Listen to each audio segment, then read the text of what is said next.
Hi అండి. మనం పాస్తాని డిఫరెంట్‌గా చేసుకొని ఉంటాం. కానీ ఎప్పుడైనా మీరు క్రంచీ పాస్తాని టేస్ట్ చేశారా? సో, చెయ్యలేదు అంటే ఒకసారి ఈ రెసిపీని ట్రై చేయండి. దీనికోసం ముందుగా ఒక బౌల్ పెట్టుకొని అందులో కొంచెం వాటర్ అంటే దాదాపు ఒక హాఫ్ లీటర్ వరకు వాటర్ ఏసుకొని అందులో ఒక టేబుల్ స్పూన్ ఆయిల్ వేసుకున్న తర్వాత మీకు ఏ పాస్తా కావాల్సుంటే ఆ పాస్తా వేసుకొని బాగా బాయిల్ చేసుకోవాలి.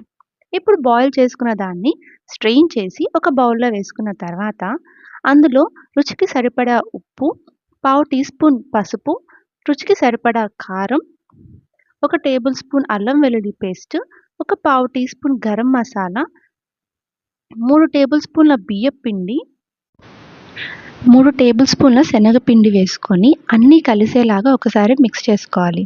ఇక్కడ నేను బియ్యపిండి, శనగపిండి ఒకటే క్వాంటిటీలో వేశాను. మీకు కొంచెం క్రంచీనెస్ కావాలి అనుకుంటే ఇంకొంచెం బియ్యపిండి కూడా యాడ్ చేసుకోవచ్చు. ఇలా మొత్తం కలుపుకున్న తర్వాత సరిపడినంత వాటర్ వేసుకొని ఇలా అన్నీ కలిపి పక్కన పెట్టుకోవాలి. ఇప్పుడు ఆయిల్ బాగా వేడైన తర్వాత ఈ పాస్తాని ఒక్కొక్కటిగా డీప్ ఫ్రై చేసుకోవడానికి వేసుకోవాలి. దీన్ని మీడియం నుంచి లో ఫ్లేమ్‌కి పెట్టుకుంటూ ఫ్రై చేసుకోవాలి. ఇలా గోల్డెన్ బ్రౌన్ కలర్ వచ్చేంత వరకు ఫ్రై చేసుకొని పక్కన పెట్టుకోవాలి. అంతే, వేడి వేడిగా క్రంచీగా ఉండే క్రంచీ పాస్తా రెడీ. సో, మీరు కూడా తప్పకుండా ట్రై చేయండి. Thank you for watching.